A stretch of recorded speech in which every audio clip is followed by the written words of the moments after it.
Okay, I am back, as I said I would be. So, to continue what I was saying, so Tulsi Gabbard represents a different approach. She represents the kind of tradition, the anti-war tradition that the Democratic Party used to follow. If you see the way that the party has gone from Howard Dean, for example, moving into being more of a corporatist, away from his progressive roots, away from his anti-war roots, into where he's pushing this war with Syria nonsense and all that other stuff, treating Assad as if he's the next target on the list, and then of course Iran, of course, would be the next target on the list. There's I think, some connection between the push for war with Syria and the push for war with Iran. But it's all part of the same package. The package is that of, you're supporting this agenda, this neocon agenda.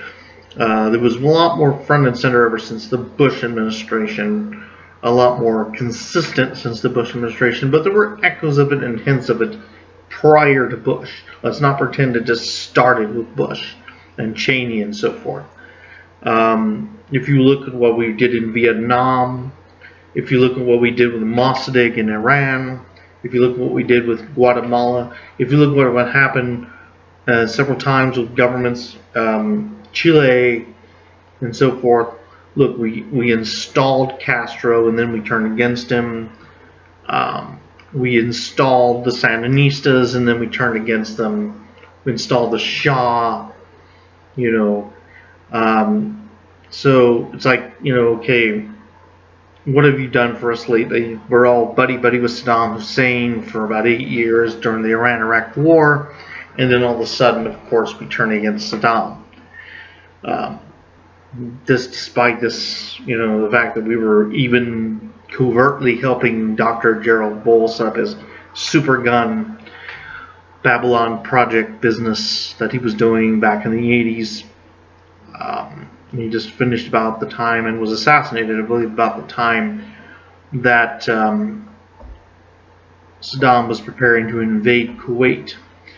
Now, if you look at what happened with Kuwait, there was a lot of bill of goods sold us that this was going to be a war to put an end to aggression and to fight against aggression, and a lot of us bought into it.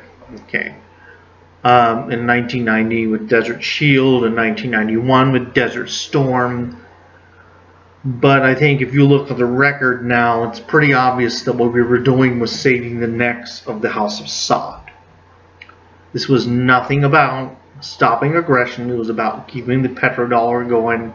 It was about saving the necks of the House of Saud and maintaining the Saudi regime, which is our supposed ally in the region.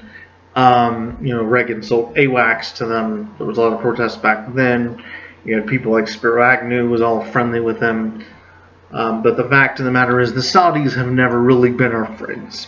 They're a regime that was put in place in the 30s, rather conveniently about the same time that the Kingdom of Iraq was founded, as a consolation prize to Prince Faisal, and while denying him his effort that he was making in terms of pan-Arabism and so forth, a pan-Arab state that he was actually seeking, we kind of walled off Iraq and said, okay, well, you can have Iraq, but you can't have Syria, you can't have Arabia, this is your turf, you've got to stick with this. If you look at the history, 1932, when Iraq became an independent state, this was the work of the British. Their agenda was to create a puppet state in Iraq, just as they had a puppet state in Egypt and several other places. Just as Syria was a puppet state of the French, and so was Lebanon. There were mandates, actually at the time, League of Nations mandates. And it was all part of this benign colonial paternalism, where they were so sure that they knew better for the Arabs than the Arabs knew for themselves. What was best for them, of course. The white man's bird, right? And this legacy is continued to this day, where we still think that we have the right to just move into the Middle East whenever we feel, whenever it pleases us, and it's not just the British. There's a reason why the British have a bad reputation in this region, but it's the United States and several other countries, Russia and so forth. Several countries are meddling. But the fact of the matter is, it's part of this overall history of interventionism. And it has had some definite blowback. If you think about what happened in 1979 with the Iranian Revolution, that was blowback in many ways. With 25 years before that, reinstalled the Shah into his position after he had already been removed by Mossadegh. We were not content to accept Mossadegh as the leader of Iran. He seemed unacceptable to us. Well, compared to the Shah, compared to the Ayatollahs, I think if you look in hindsight, Mossadegh would have been an easier pill to swallow than Ayatollah Khomeini. And indeed, many people were serving in Khomeini's cabinet were connected to Mossadegh. They were, in effect, pushed into that kind of coalition point, forming a coalition with Khomeini, hoping that he would be something other than he turned out to be. Mostly out of desperation to get rid of the Shah. They were behind Mossadegh. Many of them were social democrats in that sense, and were trying to create an Iranian social democracy. Obviously, that didn't quite occur.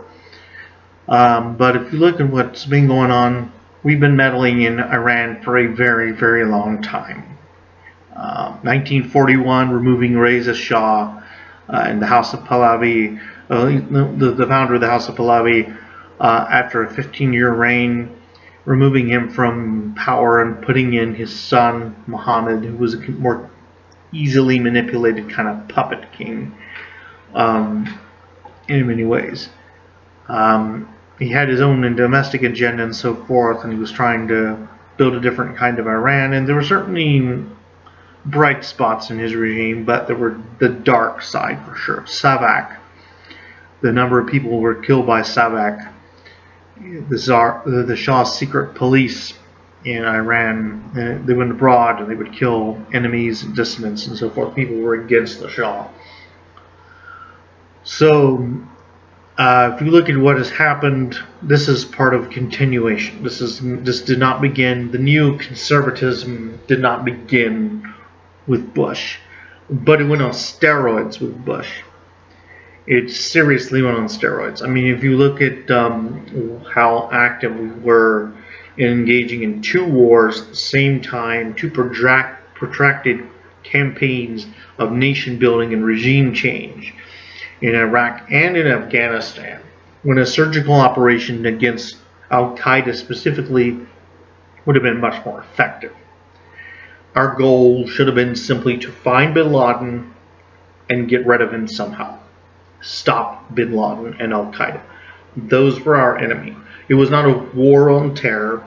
Terror is a concept. Terror is a phenomenon, but it is not a person or an organization. So you can't sign a peace treaty with terror. You can't defeat terror. Terror will always exist in some form. So that's an endless war. It's a code word for an endless, perpetual war that has no exit strategy. Why? Why no exit strategy? Well, an exit strategy means an end to the gravy train, the military-industrial complex gravy train, the money train, the money flow. It's all about the Benjamins. Omar got it right, but the problem is she ignored the context and the sense with which some of the undertones that came out in her particular statement sounded anti-Zionist and anti-Semitic. I am not per se a Zionist. I'm not an anti-Zionist either. I'm certainly not an anti-Semite. But I understand what she was trying to say. Money, particularly the petrodollar, Wall Street, all this connection between the military-industrial complex and the petrodollar and how much it guides our foreign policy. This is not an accident. This is a continuation of the same policy that we've had for some time because it is lucrative, because it makes money. Corporate warmongers are corporate warmongers. They are there not out of some altruistic purpose, but because it lines their pockets. It's good for shareholder value. This is all what that's about. It's about making money and getting more power and more money and more wealth and more status, and virtue signaling at the same time, making themselves look better and feel better about what they are. But behind the fancy painting, oil paintings or whatever, George W. Bush is still a war criminal. Dick Cheney is still a war criminal. You can make a case about Obama too, because some of the policies that he continued from Bush. Trump is definitely a war criminal if you look at what he's been doing. And he's connecting, still maintaining that connection with partnership with Saudi Arabia. He's ignoring what happened to Khashoggi. And, Tulsi Gabbard had it right. He's Saudi Arabia's bitch. If Saudi Arabia says jump, he asks how high. If Mohammed bin Salman tells him to go somewhere, he says where? I'll do it. Why? Because they pay. Because there's money in it. Because the petrodollar is still important to them. That's why Libya experienced regime change. That's why Gaddafi is out. It wasn't anything to do with Pan Am flight. The Pan Am flight in Lockerbie, Scotland. It didn't have anything to do with what happened in the 80s. Gaddafi hadn't been a blimp on the radar screen for over a decade after Pan Am. Was he a humanitarian? By no means. He was a despicable human being in many ways. But he had behaved himself for a very long time. And he wasn't causing any trouble to anyone, except in one way, the petrodollar. He was moving away from the petrodollar, and that was the reason he was overthrown. There's no mistake about that. This was about money. And Gaddafi was no longer good for them financially. As long as he paid into the petrodollar scheme and supported it, they were quite content to let Gaddafi run his dictatorship, rather mercurial dictatorship of his, which did, despite its negative side, have its upside. He was providing generous welfare state for the average Libyan, maintaining law and order, maintaining some semblance of stability in Libya. In a highly tribal culture in which they accepted him and he left people alone and let them have their autonomy and just provided them welfare benefits and did not directly, intervene. In fact, for a dictatorship, Gaddafi's regime was remarkably decentralized. He allowed the tribal entities to mostly run their own affairs in the desert, in the Sahara, and so forth. So you did not have this top-down, massive, bloated bureaucracy that was just running every detail and micromanaging every part of the life of the average Libyan. Were there human rights violations? No doubt. Gaddafi was, again, no humanitarian. But he was, in fact, a leader who was actually acceptable to the Libyan people and had been for some time. There was no move to get rid of Gaddafi. There was no push to get rid of Gaddafi internally. This was no localized popular dissent movement or uprising against Gaddafi. Removing Gaddafi was a war crime committed under the aegis of the Obama administration, under the aegis of Hillary Clinton and the State Department at the time. This was Hillary Clinton's baby. You can say what you want about Benghazi. I'm not talking about Benghazi. I'm talking about the actual war crime committed against Libya, where they removed Gaddafi and they put in place a regime that was, quite frankly, turbulent, chaotic, riddled with militant fundamentalist zealots, and now has given way to warlords and criminals who are openly selling slaves in Tripoli. Open air slave markets. We cause that by getting rid of Gaddafi by force, by pushing Gaddafi out the door. And there were certainly plenty of people ready to come in and take his place. Opportunists, I would add, who are willing to take his place. Nobody's mourning Gaddafi per se. But what Gaddafi had provided for Libya at the time was stability, peace, and prosperity relative to what they have today. If you look at the push to push Mubarak out the door, and then to push Morsi out the door, and Morsi was certainly a troubling, alarming figure, no question of that, especially without any kind of parliament to kind of balance him out. But what we have in here now, we have Sisi, and Sisi is arguably just as bad in many ways, in different ways perhaps. But he's our dictator, so we control him, whereas we couldn't control Morsi, the democratically elected dictator who was a militant hardline Islamic, Muslim Brotherhood representative. He was certainly a dangerous person we couldn't trust, but again, every time we kept stepping into Egypt, we made things worse. Remove Mubarak, put in Morsi. Remove Morsi, put in Sisi. What happens? Do things get better? No. We're pushing people out the door to replace them with somebody worse. It's like that Simpsons episode where you replace one pest with another, and then you have another pest to replace that one. It's like what happened in Nicaragua, where we had the Somozas pushed out the door.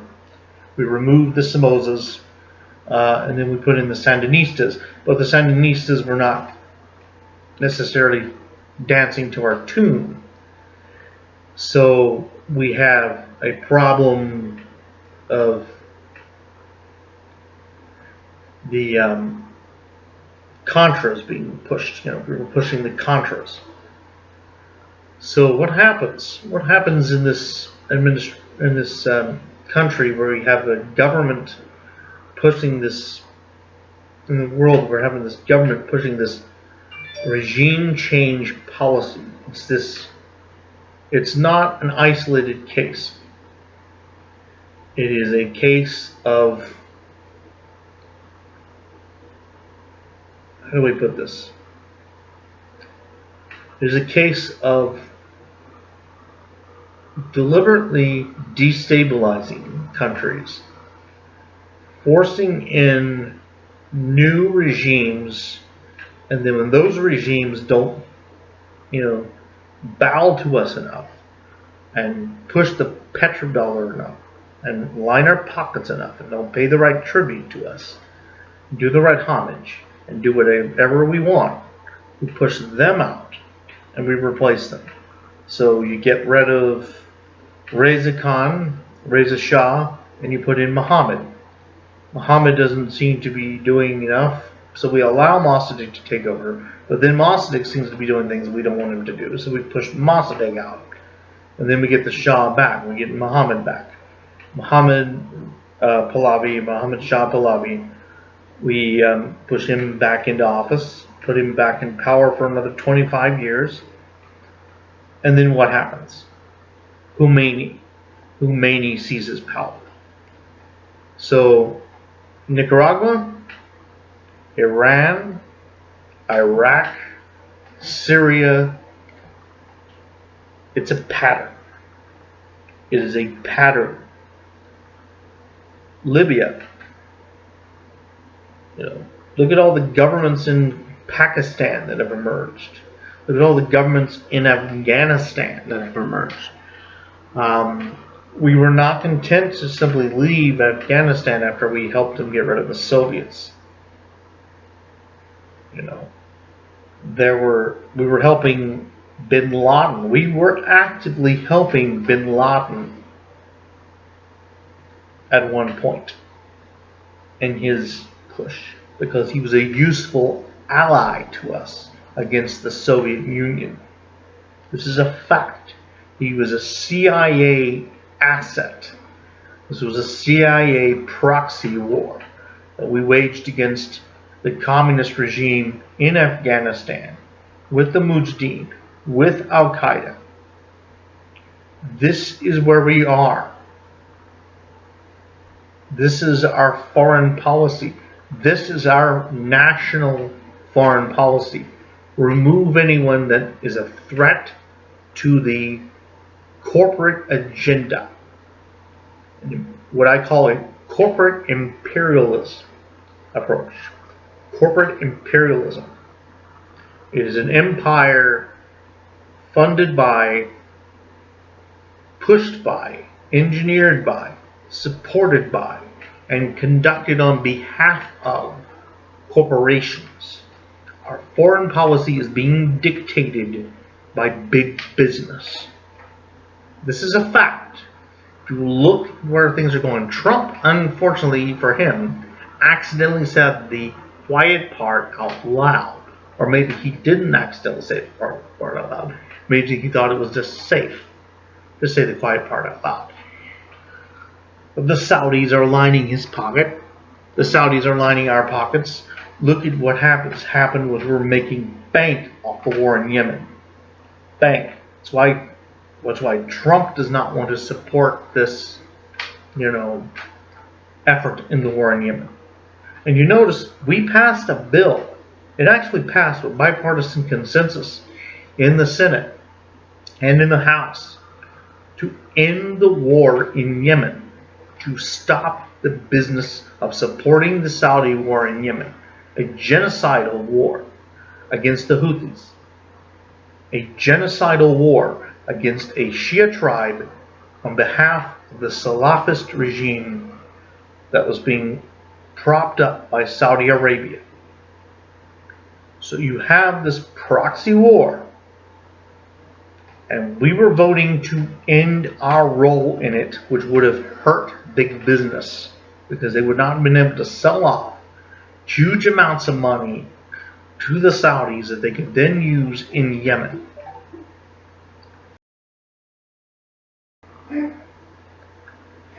That is our foreign policy. It's being governed by greed.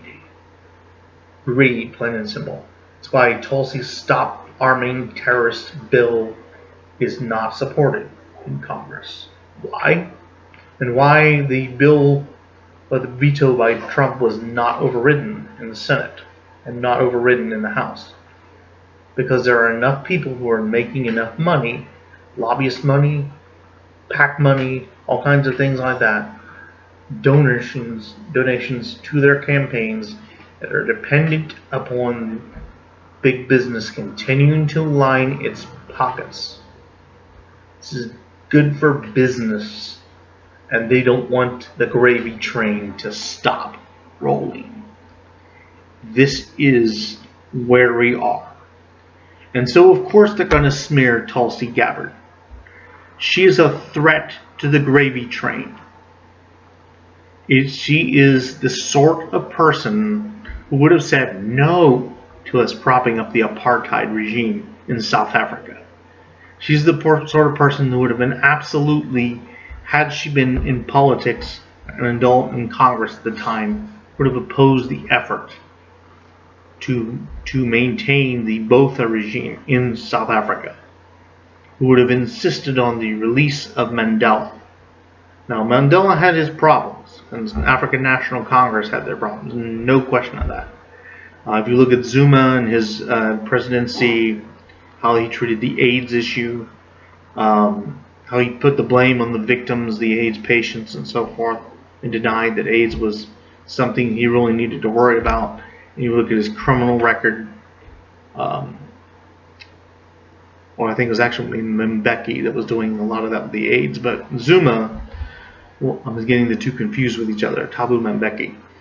But it's continuation of the same criminal enterprise. You have Thabo Mbeki with his whole approach on AIDS, and you have Jacob Zuma with his criminality and so forth. So there's no denying there's questionable elements of the ANC, but it's still majority rule in South Africa, which is not what they had under Botha and de Klerk.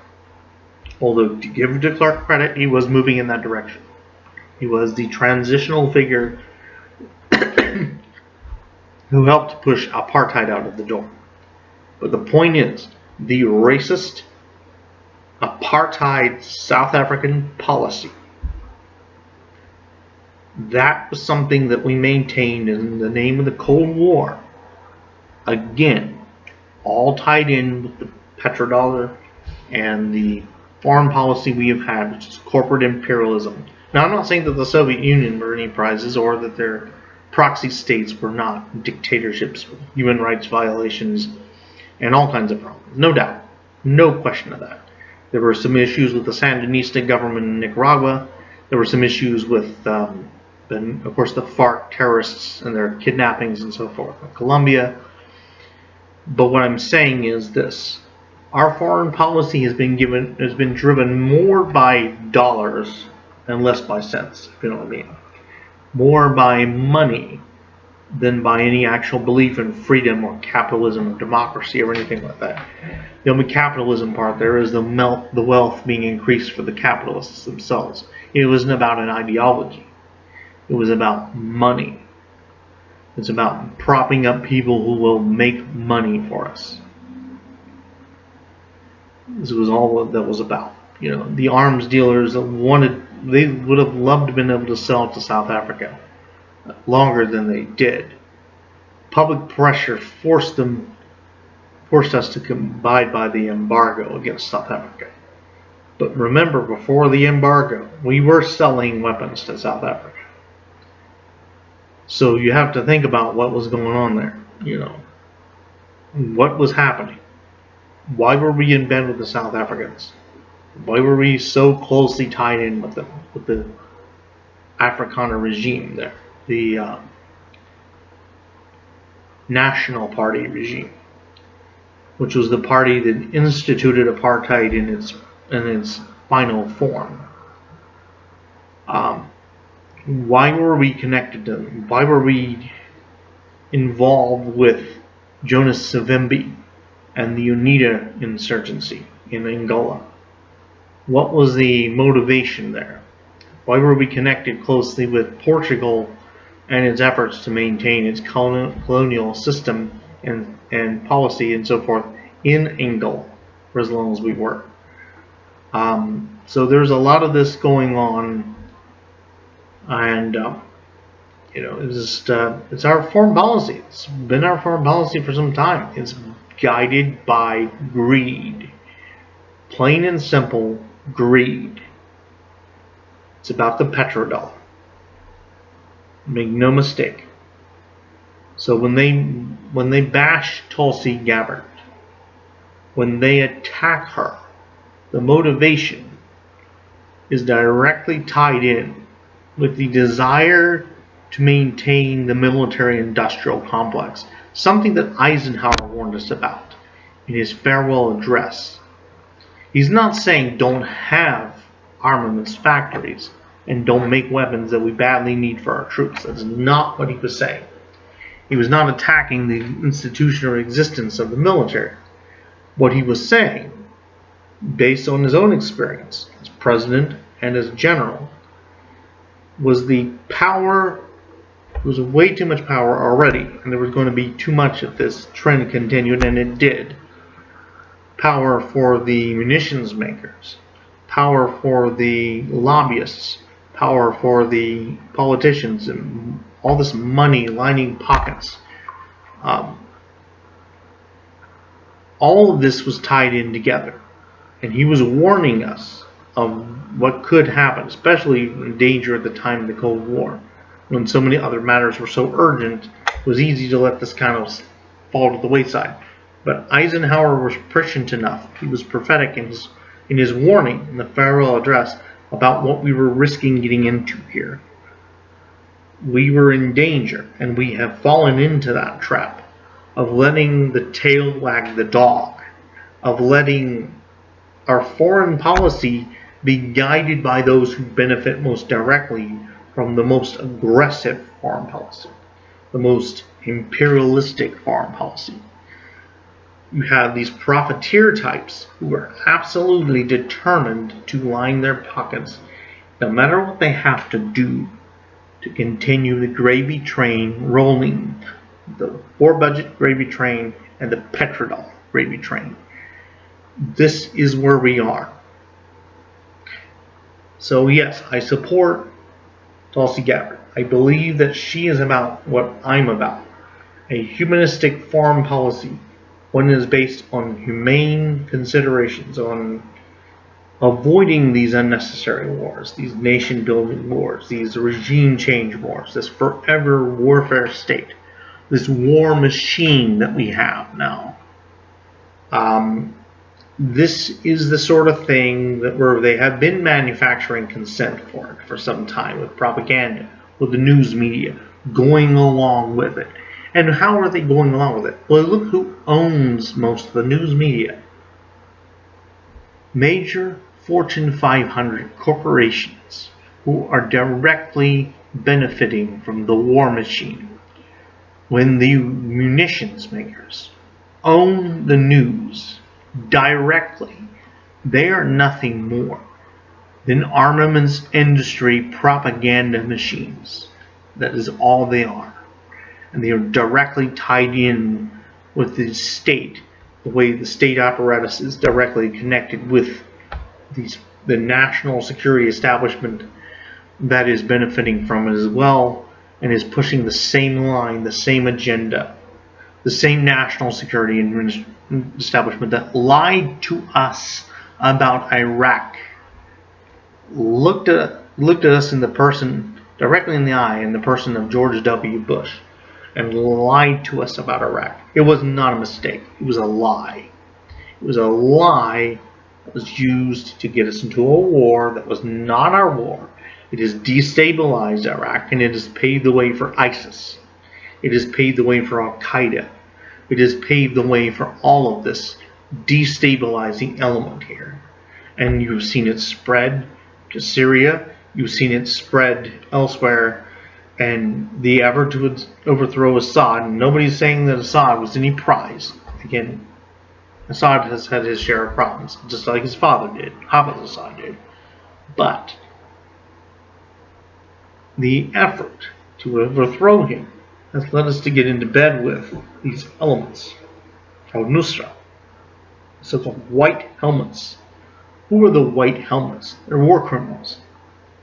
They're mercenaries for the terrorists. They're mercenaries for Al-Qaeda and Al-Nusra.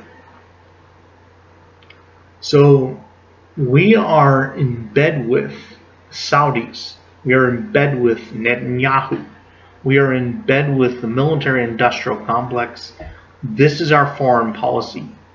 This is what is guiding us as a nation in terms of how we deal with the outside world. And when Trump said he was going to drain the swamp, it was such a bald-faced lie that there's no doubt in my mind that he was a shill for the establishment from day one, and he was meant to present controlled opposition. In this case, a controlled populism. A populist would actually be a puppet. It wasn't really about populism at all. He even made that clear in hot mic moments where he was overheard, Steakhouse, for example, talking about tax cuts that he was going to bring to rich. Even after he was railing against Wall Street. Even after he was railing against the swamp and the establishment. This guy was, the fix was in with him. From day one, if you look at his tax code that he was proposing, the tax cuts, and Robert Reich warned us about this when he was talking about Trump's tax cuts. What are they all about? Lining the pockets of the very rich. This will be all for now. But I want you to think about this. We, as a nation, are being controlled by people whose main motivation is just to make another buck and raise the price of their stock. That is no moral way to guide our foreign policy. That is no way to govern. And we need a better option. And the only person, whatever you think of her healthcare policy, whatever you think of her other policies, and bear in mind that she is not anti-gay. She has a 100% rating from the Human Rights Campaign. The only person who is advocating a foreign policy that is nuanced, is balanced, seeks to maintain peace and security and prosperity, does not destabilize the region in the interest of petrodollars or war profiteering. The only person who doesn't want to get our troops in harm's way just so that somebody else can raise their price of their stock per quarter, is Tulsi Gabbard.